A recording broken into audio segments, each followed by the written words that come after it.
41 பேர் நசுங்கி செத்து போனாங்க. யார பார்க்க போனாங்க? தேச தியாகியவா?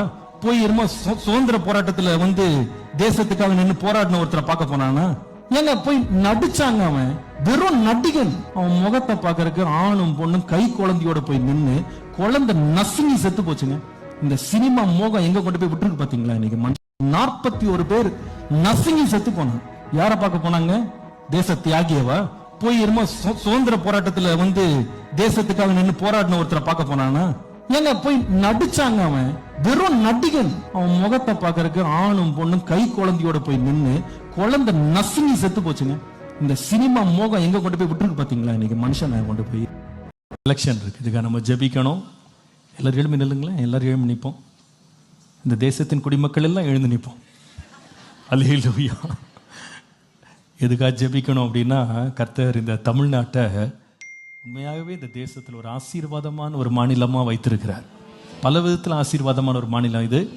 பொருளாதாரத்தில் இந்தியாவிலே முதல் இடத்துல இப்போ வந்திருக்குன்னு சொல்கிறாங்க. வருமானத்தில் முதல் இடத்துக்கு எழும்பி இருக்குன்னு சொல்கிறாங்க.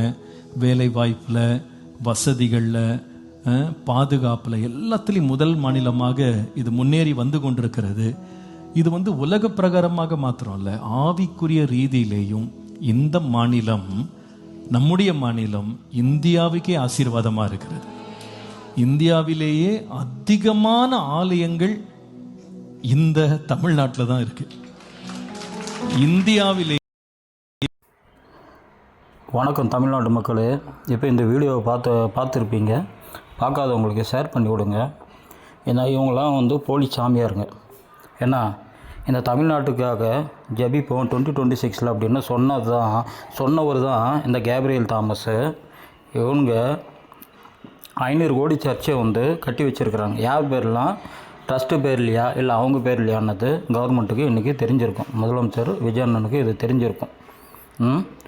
இவர் நம்ம விஜய் அண்ணன் போன வாசி அவங்களுக்கு பார்க்கறதுக்கு போன ஜனங்க என்ன, அவங்க இறந்தாங்கன்னா அவன் ஆக்டிங் பண்ணுறான், அவன் நடிங்க அப்படின்னு சொன்ன இந்த பெசனை இப்போ இந்த ஜபத்துக்காக ஏஞ்சி நின்று எல்லோரும் கூட்டமாக ஜபிச்சிருக்காங்களே. அப்போனா இந்த 40 பேரை கொன்ன அந்த மனுஷன் என்னன்னா முதல்வராக இயேசு சூஸ் பண்ணியிருக்கிறாரு. அப்போ அந்த 40 பேர் செத்ததுக்கு ரீசனு விஜயா இல்லை எதிர்கட்சி சூழ்ச்சியா இல்லைன்னா விதியா அப்படின்னு பார்க்கக்கூடிய ஜனங்கள் நீங்களே யோசித்து, இந்த மாதிரி போலி சாமியாருங்களாம் இருக்கிறானுங்க.